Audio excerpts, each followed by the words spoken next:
It's got your prison picture, Jonathan. Oh, no. It's got I stole it off your website, so you've got a proper beard going on your website. Yeah. Did you just say you got a furry friend, as they say? Too many Jonathans again. Right, so let's go off then. So 3, 2, 1. Welcome back, folks, to the WP-Tonic Roundtable Show. We record this on Fridays around 8:30 Pacific Standard Time. You can watch it live on the WP-Tonic Facebook page, and please join us on the WP-Tonic mastermind group. I had a brain fart up there. I apologize, listeners and viewers. We've got a great panel. I'm going to let them quickly introduce themselves. Starting with Uncle Spencer. Would you like to quickly introduce yourself? Good morning, everybody. Spencer Foreman, WPLaunchify.com. Right. And we've got a great special guest. We've got Jonathan Wald. Hi, John. And I'm amazed that he agreed to come back after his last visit with me on this show, but he's a brave man. I'd like to introduce yourself, Jonathan. I've been in WordPress a little over 16 years now, and I'm just getting started. Yeah, and he looks so calm and relaxed for it. And he worked for Automatic. When are they going to let you out? And he's still got a sense of humour, even after working for Automatic. There we go. Sally, would you like to introduce yourself? Yes, I am Sally Getch, the WP fangirl, organizer of the East Bay WordPress meetup. And I am an experienced token woman. Well, this week, because Heather couldn't come. Oh, so we're losing somebody. Oh, somebody's dropped out. Oh, God. John Locke. John. I've just Andrew just dropped out of the blue. Would you like to quickly introduce yourself to the listeners? Yeah, John Locke, SEO practitioner at lockdownseo.com. And a really good SEO expert. I was going to introduce the only Andrew Palmer, but for some reason he decided to leave us. Maybe he didn't put enough change in the slot meter for his electricity. Maybe he'll come back. We've got some great stories. Should be a great show. Before going into our stories, I want to talk about our major sponsor, and that's Custis. Custis, if you're looking to get into podcasting for yourself or for clients, it's just a great platform. I've been involved in podcasting for about 6 to 7 years now. I was using another platform about 6 months ago. As the show expanded, I was getting penalized, i.e. the hosting costs were increasing. They came on my radar. It looked a fantastic platform.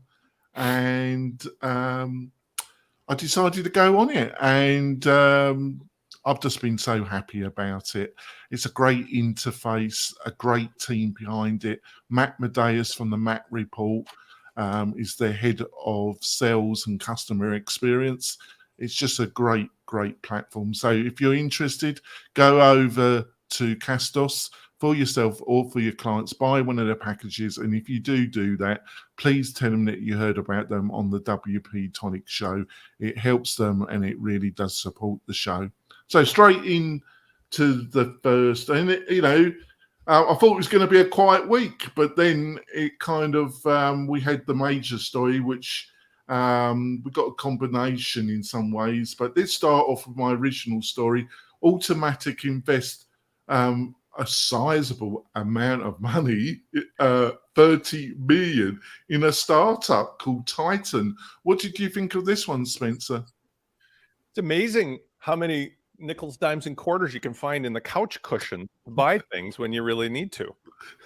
No money for other developers, but there's a lot of money laying around for those engineers to be paid properly, or to fix things like accessibility. But man, when you got to buy another company, so here's the deal. I've had a number of interesting conversations this week with a few more players in the WordPress space, some of whom were previous employees at Automatic. And in addition to our JW, that'd be a long queue, wouldn't it? I don't think I'm saying anything surprising or even controversial here by saying this is just the unfolding of what we've already understood is the plan to build a platform that will be launchable inside of Jetpack that offers all kinds of accessories and services for a business. And instead of like building these out from scratch, you acquire the system. I want to point out for those of you who heard last week's show or the week before when I said, you know, there's 2 CRM plugins around because the third one, 0BS, disappeared into, you know, being buried underground. Guess what? It resurfaced. It resurfaced yesterday, the day before, as Jetpack CRM. Notice the emphasis on Jetpack, which is just another example of how this is working. Jetpack as a delivery vehicle for services will include email and CRM and shipping services and tax services and everything else. So I don't think we should be offended or surprised by this, but that's what's going on here. So, Jonathan, what did you think of this? I hadn't heard of Titan before this. No, none of us had. So I spent a little bit of time poking around. I mean, I think it's a great move. The one thing I'm disappointed in currently is that because my business email is a bit of a problem. I don't like that my default best tends to be just to sign up for Google Business Suite, right? So I was happy to see another competitor in the space. And my disappointment was that the only way I could get to it right now is through one of only 5 different hosting partners at the moment. So it's like, well, I don't want to smooth my hosting just to get the email. But I think it's a good move.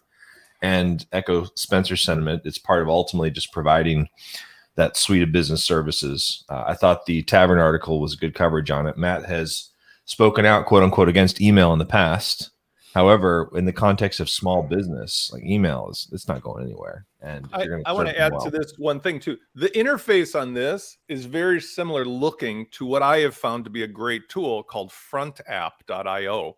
And the reason is it merges the 2 worlds of like a ticket, Zendesk, Help Scout kind of thing with your normal email. And you can bring in your normal email. And so you can kind of get it just from the screenshot. You can manage your business and your other emails in one place, but still be servicing customers. Please put that link in the Slack channel because I'm going to have one thing I'm going to be curious people about. Asking me about that, Spencer. I'm going to be curious about how this fits or doesn't fit with the MailPoet acquisition. Like, I think there's some interesting pieces of the puzzle that in theory and concept, like it's all right, these things all line up. What's it going to look like in practice? And I think 0BS was a good example of that. They brought in a great team. The question was like, all right, how are you actually going to integrate it and make it available? So we'll see. But at a high level, I think it's a great move. So, John, what did you think of this? Yeah, it's like Spencer said. It is a lot of money. This article is a little confusing because in this article, Matt says that email is going away, but yet they're investing a lot of money into this. Whatever the case, I mean, it's total Matt remark, isn't it? What the yeah, hell? I mean, what the hell are you supposed to make of that? Really? Obviously, they're gathering the pieces to put together to make a viable contender to Wix or Squarespace, because that's really who they see as their competition. So in that sense, like, this acquisition makes sense. It's a lot of money to put at a company. So I would imagine that they, see this company has a lot of potential for growth. So on its own, yeah. I would imagine for that kind of money, you're looking for it to be a platform on its own almost, and also provide the technology for your own platform as well. So, Sally, what did you think? Well, Matt has never made a secret of wanting WordPress to be essentially the platform that runs the internet, and therefore you do need all the parts. The screenshot of the mail client reminded me a little bit of EM client, which is what I use. It is pretty funny that Matt's like, yeah, like nobody says they love email. I'm like, Matt, you weren't born when I started using email. And let me tell you, the ability to communicate with people around the world that quickly without paying for expensive international calls, I loved email. Those were also the days when you might get 5 messages in a day if you were really popular. Email can certainly be annoying now, but a little perspective. However, just because Matt doesn't like email doesn't mean like the rest of the world isn't going to keep using it. So if you really want a comprehensive platform, you need some. You don't like the dentist, but you still got to go, and you know. So, Andrew, to finish off, what did you think? I mean, I don't know whether you missed it, but you know, there's a comment on that post which shows that WordPress.com is already using that email platform. Oh. I've put it in the chat, so it's professional-email /WordPress.com professional email. So they're using it already. They needed a platform to be integrated with them so totally. So they needed to buy something, and $30 million. Yeah, that's a lot of money, but you know, they've obviously looked at it. They may have been looking at this for a year. How can we integrate this with WordPress.com? How do we counter the attacks, albeit the -1% or the 3% of Shopify, Wix, Squarespace, and etc., who have got and Kajabi as well, who've got an all-encompassing email solution for emailing your clients from your app, which is WordPress.com. So that's why they've bought it. I mean, it's a sensible decision.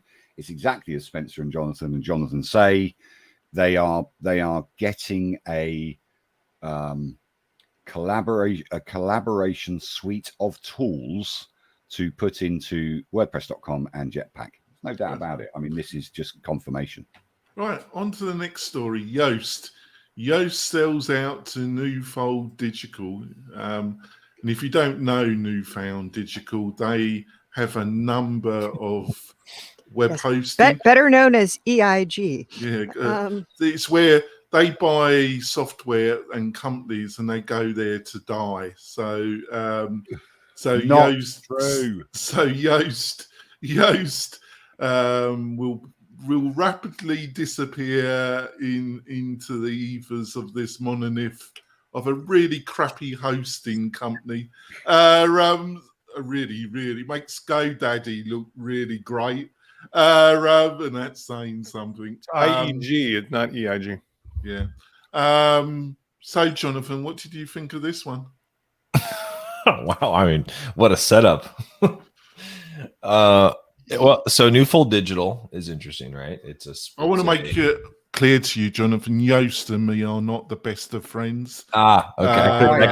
I couldn't figure that out by implication. That wasn't. No, I'll give you a quick background. When they were doing their conference a couple of years ago, and it got on the radar that they were pushing feminism as a major element of their conference, and it came out that Yoast, to say, had attended quite a few conferences where, how to put this diplomatically, there were certain ladies there doing certain things.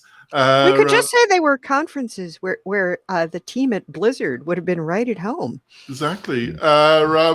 It all kind of imploded, and obviously, being this kind of podcast, I had certain informants send me messages. One of them was prepared to come on the show, and so we discussed it. He responded to me threatening to sue me, and then he agreed to come on the show at the last minute. Being the coward which he is, the total coward which he is, he threw his wife on the show to answer for his. And don't get me wrong, Jonathan, she's a lovely lady. I was very impressed with her. I think you were there, Sally, as part of that panel. I don't know that I was on that one, but I remember talking about the article she wrote. The poor later. lady, she had to kind of defend her husband's past. It's just the quality of individual which he is, Jonathan. A great guy. Over to you, Jonathan. Wow. Well, I don't know him well personally. I know Marike. She's amazing. Yeah. And she is very impressive. When I think about Yoast as a whole, I just kind of look at it from an ecosystem perspective. They've been trying, we'll see yet what sort of plays out. Newfold Digital gives them access to a lot more resources that ultimately the play has become more and more of a SaaS, right? The way I think about it is you look at tools like Ahrefs, SEM Rush or Moz, and Yoast like has the opportunity to be more like those things in terms of having the SaaS component. I don't think they could do it on their own. I mean, they might be able to, but the opportunity from Newfold's perspective is, hey, let's give them the resources, and can we get something like that we can multiply across? So it's a point of view. I think you're totally wrong. It had run, had a good run. It wasn't a particularly very good plugin. Okay, so is that the point of the bet? So from my perspective, I don't think Yoast is done. I think we're going to see a lot more. You think it's done? This was a catch. It's done. It's done. It's gone to go and die. Basically, I think you're wrong. Over to you, Spencer. Listen, JD, I enjoy having you on this show. I just want to let you know that your opinions mean nothing to me, first of all. That was very harsh. Jonathan Wald had a very intelligent point, and I think that in terms of the overall outcome of this, it is not going to die. Instead, what's going to happen, it's going to become controversially bad in customer support and service, like the other IE. What would be unusual about that? The differentiator here is Bluehost and all these other companies that got acquired by IEG. It's EIG. I thought it was IEG. No, it's EIG. It's EIG. Okay, EIG. Sorry, International. Yeah. Kind of like EIO. Is that what happens is those brands continued to market to the lowest common denominator of customer in a sort of take it as you get it package, right? That's how Bluehost and HostGator and these other things work. And so what's interesting to me is Yoast made a post on his own blog that said essentially, I'm worried about this and the economy and all very valid points, but I'm really just bored. And I can completely understand because working for that crowd. here's a guy that I don't know personally either, but I remember him when WordPress started, when he was like the rest of us, just answering emails. And now he's got 140 people, millions of dollars of sales. He's locked into a concrete sarcophagus of his own making with this particular thing. He wants out so that he doesn't have to have John Denwood or anybody else criticizing when he wants to have a party with a bunch of girls and liquor and everything else. That's his business. Not that. It's the hypocrisy of their summit. Now he can he's the one that put himself as a target. And it's just Jeff a queue Bezos, of people that sent me information about him and what he really was about. So if Jeff Bezos can have a rocket and a cowboy hat and thumb his nose at customers, I don't care who he's screwing. I want to make it clear. I don't care who's he screwing, who's he doing it with. It's his business. But when he's a total shyster and a hypocrite, he doesn't have it's to be a bit of a subject to your problem, isn't criticism it? anymore. You know? He can buy his way. Let me finish my point. He can buy his way out. He's earned the right to buy his way out. We can all agree or disagree on the various things that were distasteful about the behavior of his company and himself. And I don't think that's the point. The point is, in a capitalistic society, which we seem to choose is the one we want, let's be honest, capitalism wins over socialism almost every time. People can do things when they earn the right by making enough money that many of us don't agree with. And while he's probably perfectly fine as a human being and he's subject to all the same idiosyncrasies the rest of us are, this is just a matter of, I made the money, I'm bored, I'm locked into this, and I'm subject to criticism as well. I'll take my money and be done with it and sit on an island while the earth burns and the rest of you suffer. And that's what you can do now. Now, I'm not saying he's really as bad as Bezos, but I am saying I would do the same thing. If I was subject to all the slings and arrows and I had things like rank math and SEO framework coming up behind me, get the money while it's hot. It's a hot venture capital market. Take your money, you and your wife and your kids retire to an island. Everybody will forget about you and you'll be comfortable the rest of your life. Why not? I agree with you there. Over to you, John. What did you think? Yeah, now I don't think you happen to see what our buddy Adam had. He made a video, YoastGator. Yeah, I did. Yeah, that was. I missed that one. I missed that Yeah, one. I Adam caught a couple of puns on Twitter. He's I love another that. one on their Christmas list, like me. Yeah, I'm on the top of their Christmas list as well. I mean, I think it's a little disappointing that this tavern article they basically presented what was it, new media, whatever the name. Newford Digital. Thank you. Newfold. Yeah. Newfold Digital. They didn't make mention of the fact that EIG, Endurance International Group, and Web.com merged to make this rebranded company.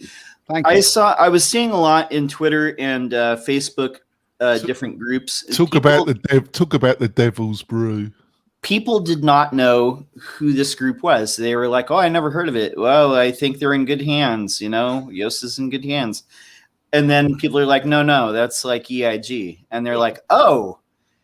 There's a lot of people that I saw saying, "Wow, this is great," because we got away from Yoast a couple of years ago. This completely cements our decision, because this is, no company has changed from the inside by an acquired company. Same thing happened when Media Temple was acquired by GoDaddy.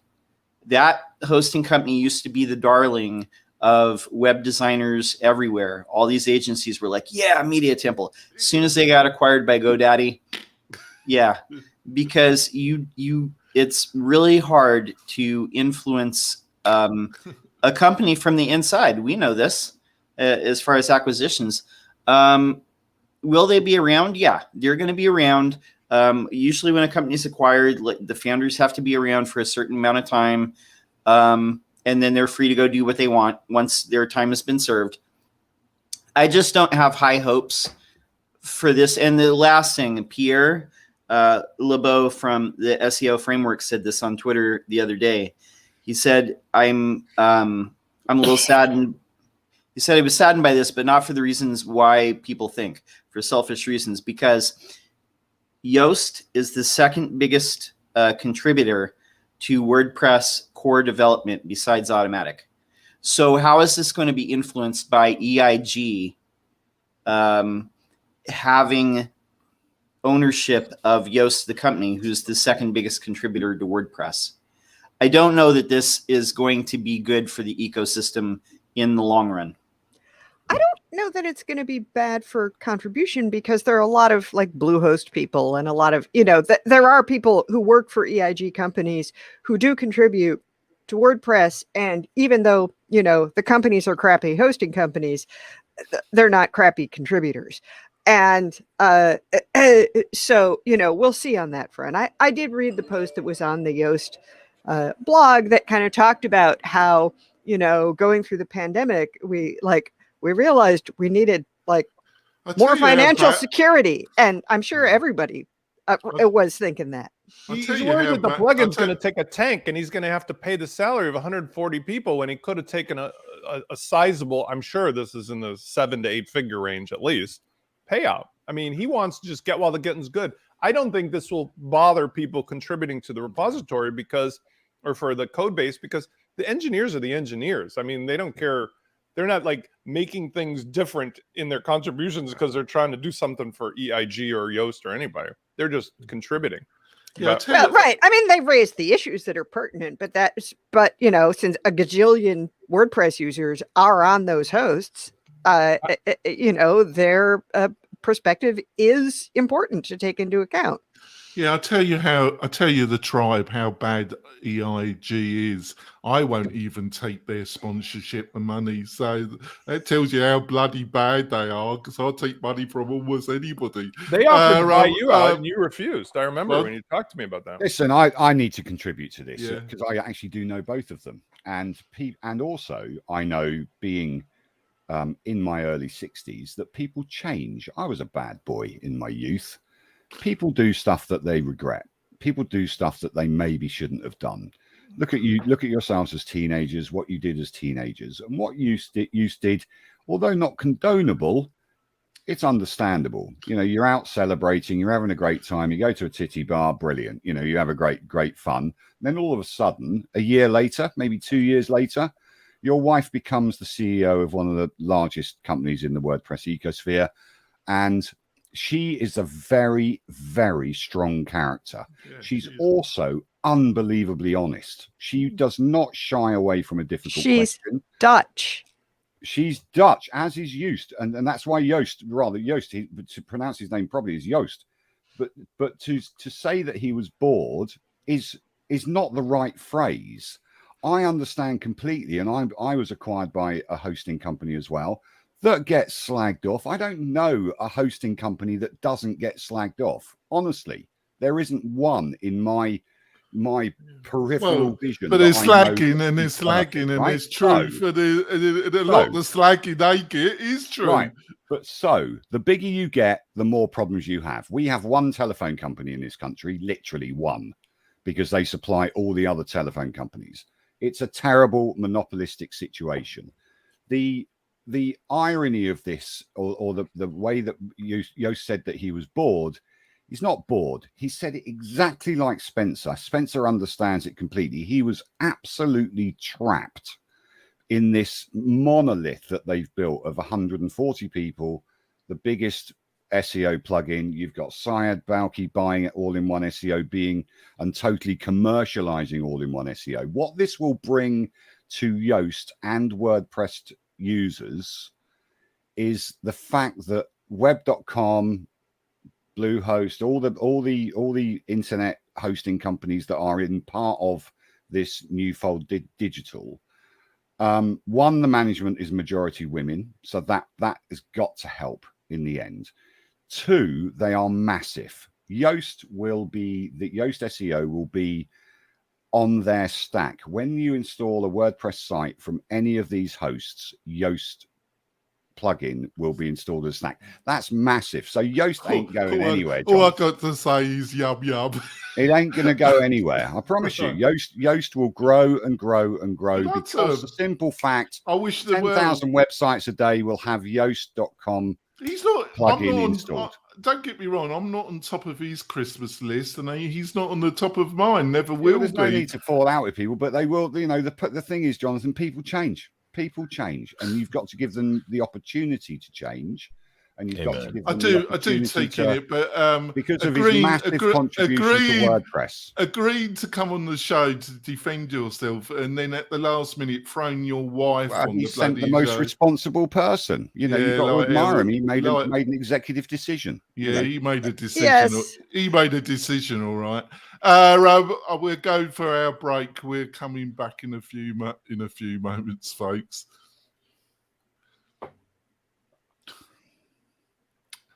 We're coming back. We've only got through, it was 2 stories. On to story. Oh, yes. Apple controversial new child protection features explained. Spencer, what did you think of this one? A mixed bag this week with Apple, because I noticed a positive thing with the iOS update, which I don't have a new phone. I have like an 8 Plus, which serves perfectly fine. I finally got these, and they're probably not going to do anything anyway, notices when I'm using various apps. We need you to say yes or no. Can we share your marketing data? Can we track you? Something to that effect. And so, like, as I was using my normal apps, it gave me an opt-out, apparently, to allow Facebook or otherwise to track me, which was a thing we talked about on another show.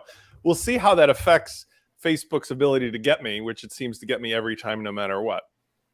But this thing is controversial because while some of the other parts about it are helpful, maybe like with parent controls for child, searching things or doing things with their text messaging they shouldn't, the idea that they're going to scan your images in iCloud or otherwise is really, I don't feel comfortable with it myself. It's not that I'm surprised by it, but I think that becomes a really weird, not only slippery slope, but also a sort of playing both sides of it. Because remember, Apple was the one in America that stood up to the FBI and the CIA and everything else about, hey, encryption is super important. Your data is secure with us. But then in China, it's like, here's the keys to the kingdom. Well, they're doing the same thing here, where we want you to use our iCloud services and be completely in our protected environment. But guess what? It'd really be a shame if somehow or another you got flagged, whether properly or not, as having child porn or something, whatever this is, on your iCloud. And the reason that makes me nervous is not for people who are actually doing bad things, but for people who aren't doing bad things, but has somebody out to get them. And I'm not saying this is everyone, but remember, there's lots of cases about, there was a a case we talked about last year before, of somebody at a hockey stadium and the police were waiting around the garbage can for the person to put their beer cup in it. They picked up the beer cup and took the DNA off of it and convicted them of murder from the beer cup in the garbage can. Well, I can imagine a situation here where somebody really wants to mess around with you. If there's automatic scanning, somebody just dumps some illicit images somehow into your system, whether by way of sending you an email or some other thing that you just don't look at closely, and it gets in there. Next thing you know, you're getting pursued. Yeah. It's an extreme example, but I just want to say that it's always the edge cases. Always the edge cases that prove the point. Like John Locke, I'm sure, can attest to so many examples this week of people having been convicted for 40, 50 years in prison for things they didn't do. And then even when they're found not to have done it, you got certain governors that won't let them out of prison or give them clemency when the shooters in Florida or the people with the guns are let off before they're even put in jail. Like, that's the world we live in. And I think this is dangerous. Yeah, I think thanks for that. You did a great job there, Spencer. I've got such mixed feelings about this because, obviously child pornography, it's such a vile, the people involved in it, and they are the scum of the scum, aren't they? But on the other hand, Tim Cook, oh, come off it. Tim Cook, he couldn't care less about child porn. He would sell his own mother into slavery. This is the geezer that sold all the information to China about the Uyghurs, to be rounded up and thrown into retraining centres, and Apple just gave them whatever they wanted. Oh, please, sir, give us more. Some idea that Tim Cook is the parameter of morality. It's sickening. It's such bullshit that it's unbelievable. Over to you, Jonathan. Wow. What you just give me these great follow-ups, man. It's a complicated issue, right? It's something I have followed fairly closely. It's complicated. I think one of the things I found more insightful. So Craig, I'm going to butcher his last name, Federer. I don't know. He's the man. He's my favorite guy at Apple. And he did an interview, I think yesterday, where he gave some more context for this and admitted one of the mistakes that they made was introducing the two features at once, right? Like, on the one hand, there is a client side thing that only applies to child accounts that on device alerts you if you're sending something that you shouldn't be sending, right? And it alerts your parents. Like, that is a separate thing that doesn't communicate to Apple. There's no connection between that and the other. And on the other side, the thing to make clear is with the scanning, they are looking for specific images that are in an existing database. Now, to Spencer, to your point, yeah, when you know the data set, which most people, you're not supposed to know the data set. If you know the data set, it's illegal to have those images, right? But if you know it, in theory, yeah, there's situations like that. But one of the things that Craig pointed out is that the threshold as of now is about 30. So the other facet to all this is that Facebook, if you look at the numbers that get reported to, I think it's CSAM, there's the organization that focuses on this stuff. Facebook reported 20 million instances last year.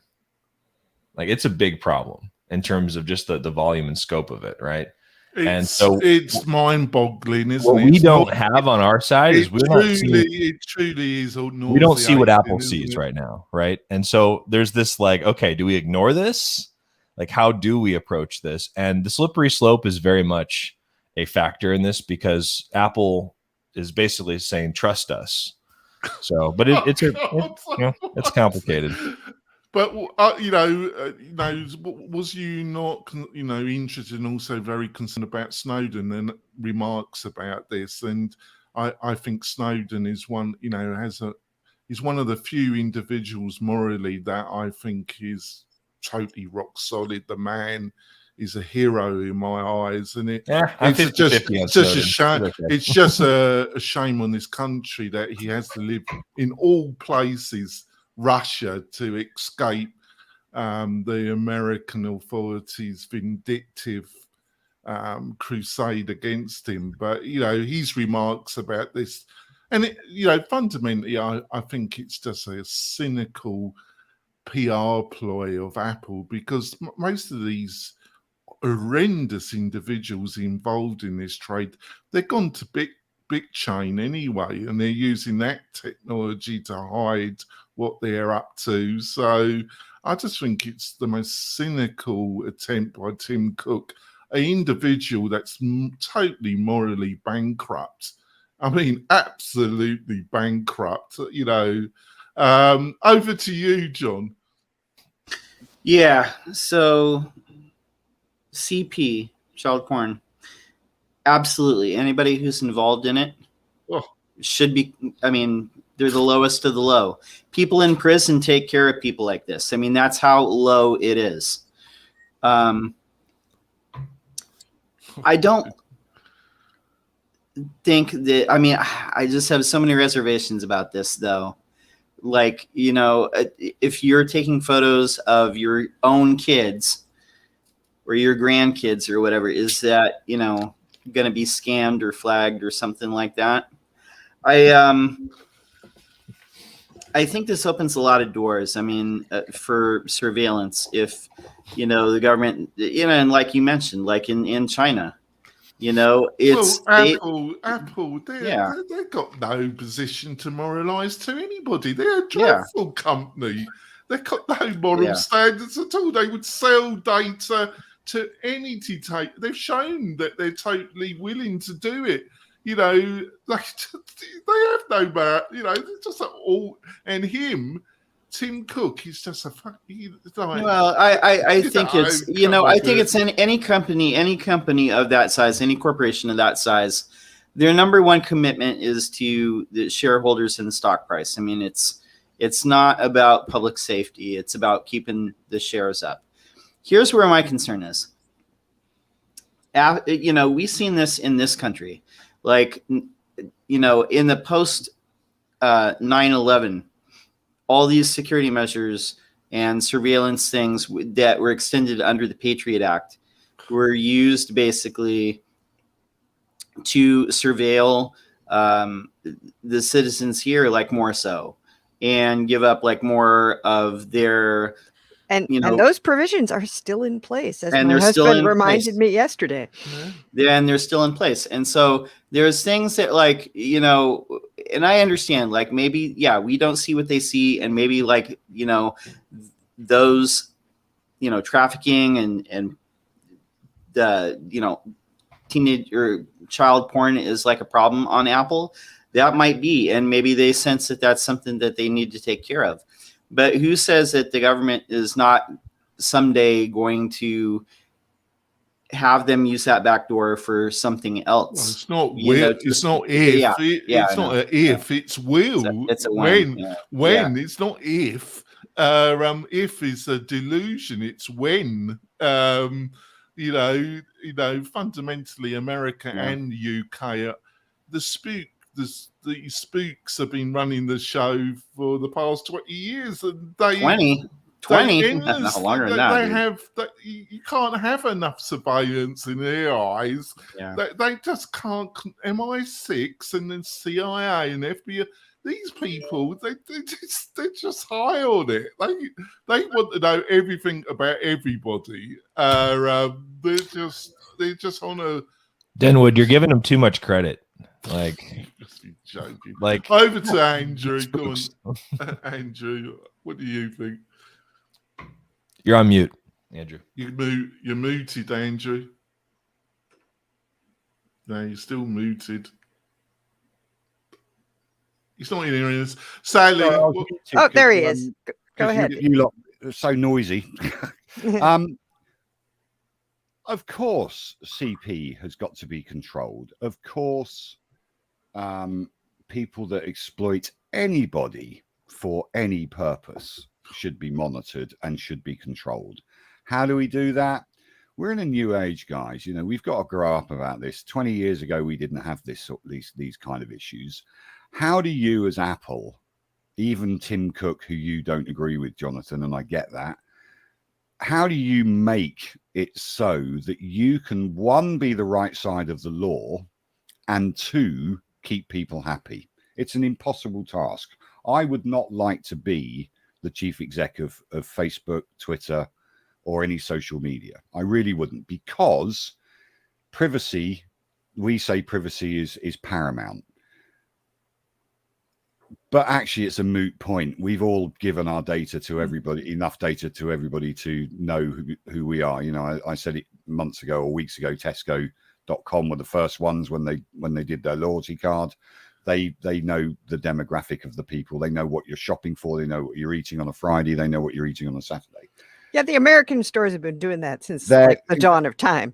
Yeah, quite. So, you know, we have to kind of just accept that Apple are going to do what they say, but we know that they're not, and railing against it isn't going to get us anywhere. No, do we want to control it, or do we want to just let it go?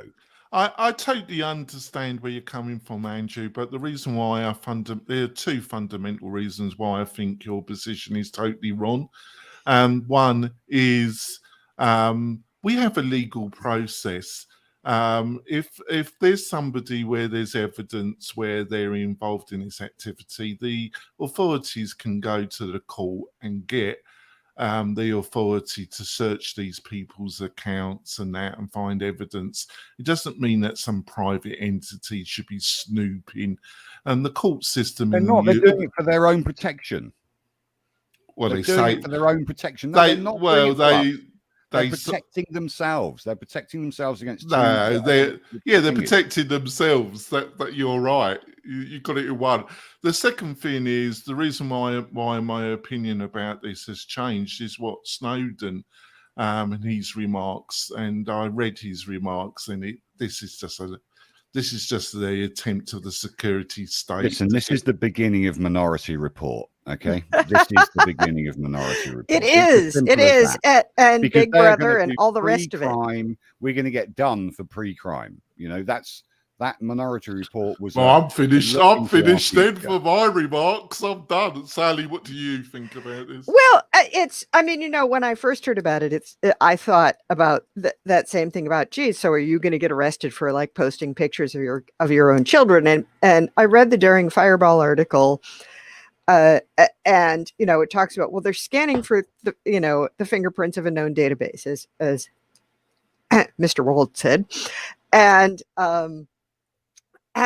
you know, that's different from looking at the content of your photos, but you know, so it's like, all right, well, that's a little different. And the thing that has been missed in the Ferrari is, oh, well, actually, you know, the other like cloud photo services are all doing it already. And Apple has been kind of late to the party for that one. So yeah, if you think that putting your photos somewhere else will like give you more privacy, surprise, no. But sadly, the people that are engaged in it, they get into community on, you know, their whole life's about all this horrible stuff. And they find all the best technologies and the way to get around the, you know, because their whole life is about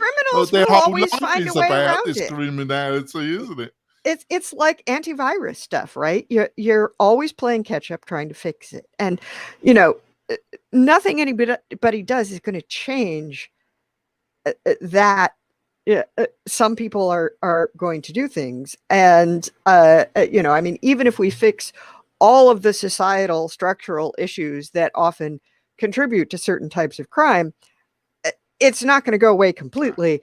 But, you know, it's so like, you know, okay, that doesn't sound terrible. But, you know, there's also the fact that, well, even if Apple doesn't decide to do something else with your, you know, with your data, they do still have to hand it over to the government, and they're not required to tell you that they've done so. And, you know, that's an issue that isn't about Apple. Yeah, it's about the darn Patriot Act. Yeah, my other problem is that they're always trying to... I want to raise my hand. Can I just say a quick thing and I'll throw it over to... I was just going to say, I think we should move on to some stories that are pretty hot, that if we might lose time for otherwise. Rightio, all right then. All right, fair enough. Uncle Spencer. There's some good stuff here. Yeah, Uncle Spencer's put his foot down. Let's go on to story 3. Is WordPress development really all that hard to get into today? Over to you, Spencer. Okay. I loved the next article, which is Justin Tadlocks. Is WordPress development really all that hard to get into today? For a couple of reasons. First of all, I have said several times, there's a few people in the WordPress community, Justin is one of them, Triple J is another, from whom I actually learned to code. And I get a kick out of the fact that Justin occasionally, like here, is not nostalgic, but I'm 72 and he's 37, and he talks about the good old days when he was. Yes, I laughed so he talks hard. about the good old days when he was in his 20s because he's 37. I'm like, just wait, big guy. But nevertheless, he's always very honest, and he has a very interesting, hobbies and cooking stuff. And I love like it. I love he won't allow me to post anything on the tavern. I'm anything I post on this removed. But I still love him as a person. He's legit, and here's why I think he's legit. He doesn't get into the fray, but in this one, what he did reflect on is something, and this is a high five to Sally. I have gone Gutenberg first. We've talked about this already. Thanks, Sally. I've had my mea culpas to Andrew and Vito for other things as well. But here with Gutenberg first, Justin describes to the T my own experience over the last week or two when I've taken now the Gutenberg first and moved into developing things for Gutenberg. Because WordPress is such an outstanding Tinker Toy kit or Lego kit, for those of you who don't know Tinker Toys, to learn how to make stuff. I agreed wholeheartedly that unlike the early days of pure PHP, HTML, CSS, where I could just like plow into it and get 80-20 right away, you have to, number one, understand with the JSON and React framework and whatever else they're using, you have to understand a whole level of concepts on top of PHP that if you don't understand, it's like a language where it's encrypted and it's another language. It's like World War II, the Enigma decoder. You have to learn German and understand there's the Enigma machine decrypting it as well. And that's what I found too, was that if you're starting out today, there's great rewards, but it's not just like in 2006. The second thing that was interesting was I developed stuff through my own like experimentation. There are ways you can reverse engineer stuff that's there now for the Gutenberg and then add the tools on later. So the cure that he recommends is what I actually did as well, which was first I found some stuff, reverse engineered it, read some things about it. Now I'm at the point where I understand what I need to build. Now I can go back and get all the fancy schmancy short code nickname tools that apparently the third problem I'll never get past, which was, let's say I make really cool stuff. I'm going to sell it or give it away for free directly. God help me if I'll be able to put up with the shenanigans of trying to contribute to, let's say, the Gutenberg block library or whatever they're calling it for patterns. So like this week, Launch Flows has patterns. To try to contribute patterns to the pattern library is a bridge too far because they are so finicky and so many loopholes and so many rules and so many requirements. I don't want to join that country club for any amount of money. And I think that's really where WordPress is making a mistake, because I understand why they need to have standards. But like today, this morning, I literally looked, could I just give some Launch Flows blocks or patterns to this thing? Never in a million years is that going to happen. Yeah. And that is the issue. Yeah. So Jonathan, I just loved the article and I love him. But I thought there were some things that he was saying. Yeah, it seemingly I forgot what the particular bit was, and I just chuckled because I thought to myself, yeah, you're finding it easy. You're Tavistock. You're one of the top WordPress developers. You taught me stuff that, Spencer. That's how I learned, by reading your coding articles, and that, of course you're finding it easy because you're Tavistock, So what do you reckon, Jonathan? It's interesting how when you're learning something, it's easy to forget what it was like when you first learned something else. I resonated with that aspect of it. Yeah. So when I first started playing with Gutenberg, I had a similar experience. It's like, all right, this is a lot more like, I'm comfortable with PHP. I'm comfortable deconstructing and building things. This is a whole paradigm shift in terms of its complexity. And that was what I took to it and still have to a degree. But one of the things that I've thought of more is like inevitably in life, we hit these ceilings of complexity. And if we either stay there, which most of us do, or if we're going to break through, it requires thinking about things in different ways. One of my most recent like breakthrough moments, that's been about 2 years ago, so I'm perhaps due for another, was when I started playing with GraphQL in WordPress, which is a very different way of thinking from like playing with the loop, the REST API, etc. And I had a moment where I experienced a similar thing to what I did over a decade ago when I got something. I was like, I can now do all this and this and this with it, right? It opened up this new thing. And I feel that's the potential there with blocks, and we're still early in it. So anyway, all that's to say, I like the piece. Yeah, well, he's a great developer. I've asked him on the show, and it's declined for understandable I reasons. couldn't understand why he would do Yeah, that. why Have would to you? imagine. I would imagine why he's declined, but I have no beef with him because I learnt from him, like Spencer, and he's just a great developer. He's a great individual. Sally, over to you. Well, yes, I also laughed at, Justin Tadlock at the ripe old age of 37. But yeah, he is a great developer. And, even at that comparatively young age, one slows down a bit. But I think a lot of the discussions have forgotten that precisely what they're talking about, right? For new developers, I am still resisting learning React and getting all that stuff set up. And I work with Gutenberg all the time because you can do a whole lot of stuff via PHP. And then there's, ACF blocks and stuff like that.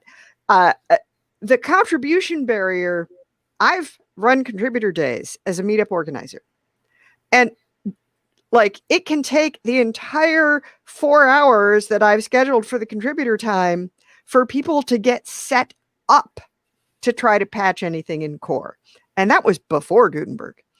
There are actually some fairly high barriers to entry in that kind of thing already. But for a new developer who does not already know a certain way of doing a thing, to just be told, hey, here's what you do to do this Gutenberg stuff, I think there's a mental barrier that we have because we're used to doing it one way that a new developer wouldn't. Now, there's still more things that you have to learn if you're going to do it the right way. And there's more stuff you need to set up. But a lot of that stuff is stuff you have to do to be a new developer of anything.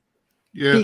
Because all that, like, NPM, this, that, the other, is like the hotness in all areas. Yeah.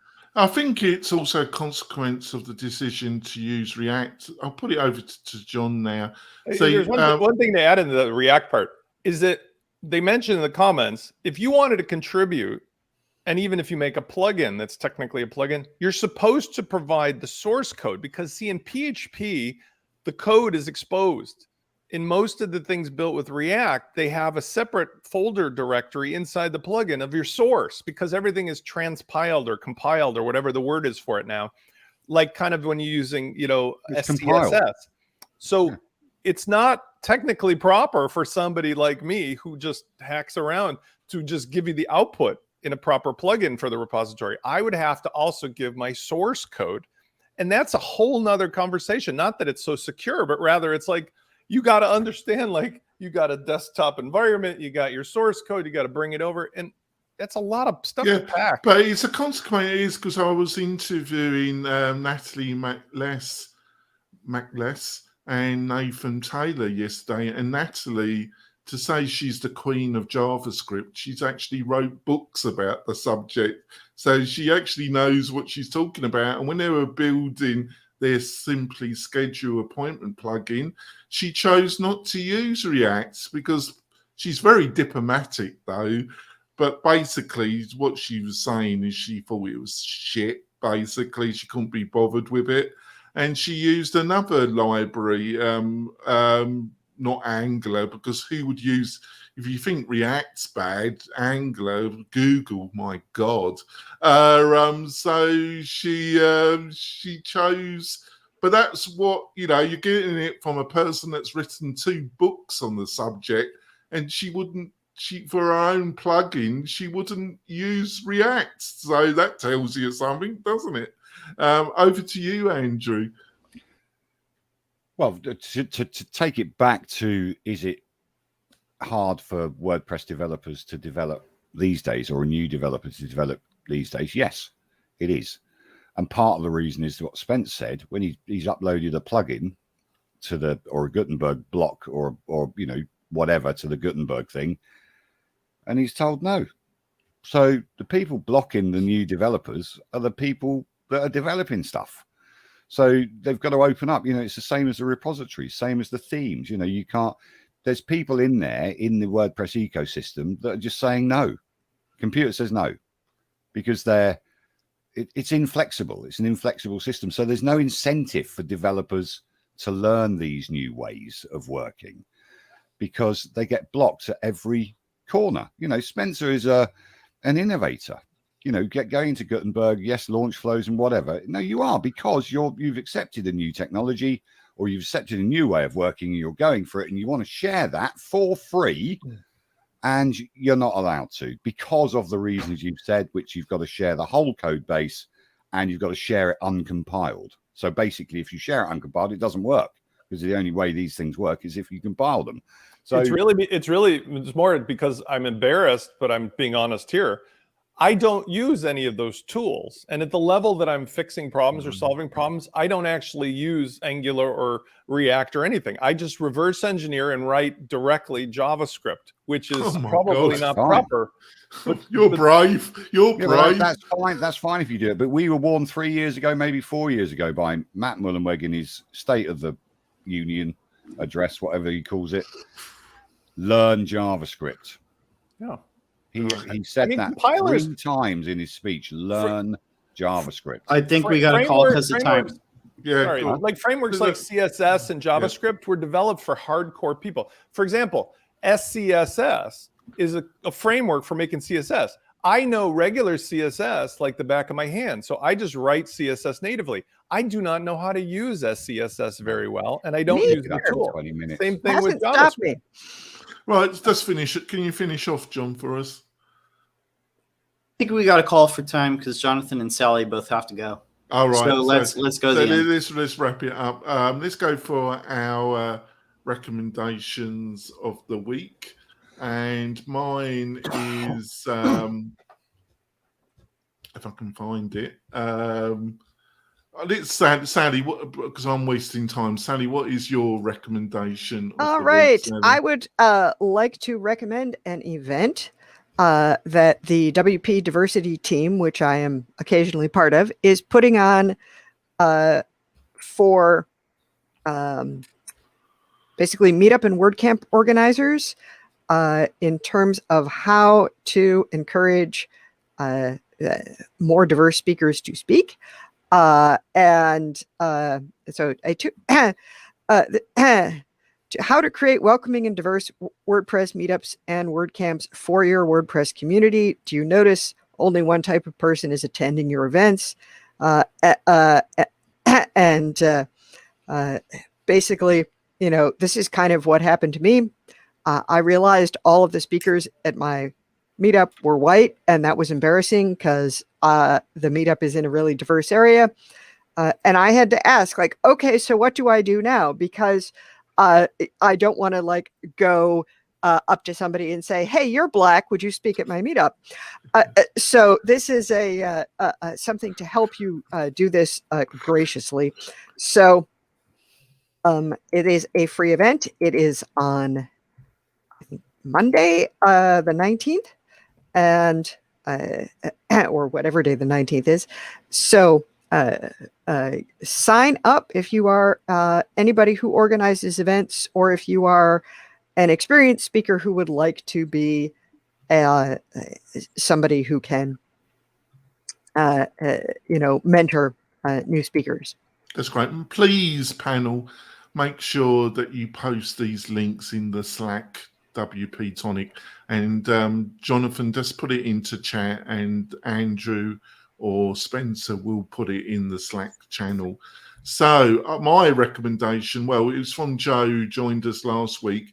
His great course about using Gutenberg, and its title is Building Credible WordPress Websites Without Learning Code.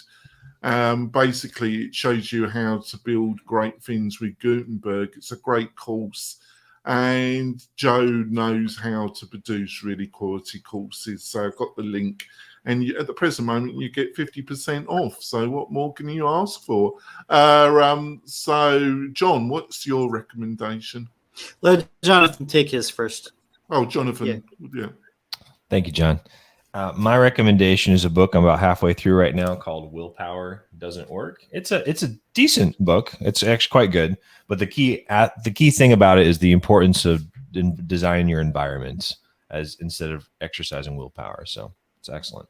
Yeah, put it into chat, and they will. And if you need to go before we wrap everything up, just feel free, Jonathan. You're always welcome. John, what do you got to recommend us, John? Yeah, I put it in Slack, but get your vaccine. I'm getting my second one right after this. Probably free for most people. Yeah, just go to the CVS. I'm getting the Moderna shot. So anyway, get vaxxed. Just great words of advice. Please get vaccinated, folks. Don't listen to the wackos out there. I'm sorry. I'm not trying to be political or offensive. People got the right to their own views and actions, but you need to get not in this case. I have to bounce off real quick before I think. Jesus, God help us. I'm going to recommend branding Sally's style gotta guide. go. Over to Andrew. What is your recommendation? I have to bounce because of our thing. So I put a post, brandingstylesguides.com, which is interesting because of the blocks. You can now go study famous style guides and try to replicate some of the things they're doing with the blocks. So I'll see you back at 12:30 for our event today. Yes, I'll see you soon. I'll see you guys soon. Bye. So, Andrew, what have you got to recommend to us? I got Atarim. Yes. My mate. Atarim used to be called WP Feedback. It really is more than WP Feedback now. It's just a whole desktop and everything and dashboard, and helps you manage your WordPress websites that you've got loads of clients for, and it's just brilliant. So there you go. And because Vito's my partner in another venture that we've done, Wahi.io, WAAHI.io, is now launched. It's taken so long to get there, but it's virtual offices, and you can even have events on it as well. And it's totally self-managed. So that launched yesterday, and we're really happy to offer a 14-day free trial. So it's a no-cost option. Just go make sure it, it's in the Slack channel, and I'll make sure the link in there is all there. It's really exciting. You basically get this and document links and video links and forum and notes and everything. It's like a virtual office. It's totally Vito's a friend of the show.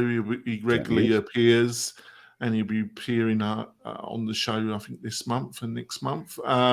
So he's always welcome, and his products are always great. Going to wrap up the show. Just a couple of things, folks. If you want to, we're doing now a weekly newsletter that will have great offers, additional information which you won't find anywhere else. To sign up for that, all you have to do is go to the WP-Tonic /newsletter, and you'll be able to sign up. And on that page is a list of some great offers from some of our sponsors and other people. So there's special offers on that page. Yum, yum. So do go to WP-Tonic newsletter and sign up. Also join us on the WP-Tonic the WP-Tonic Mastermind, WordPress Mastermind group. It just rolls out of my tongue. But on Facebook. It's growing. We've had over almost 30 people join in the past couple of weeks. and it's growing. And we'll be, all of us that come on the show normally will be posting stuff and be part of that community. Join the tribe, as I say. We'll be back next week with another great roundtable show and a great discussion. We'll see you soon, folks. Bye. Cheers. Bye.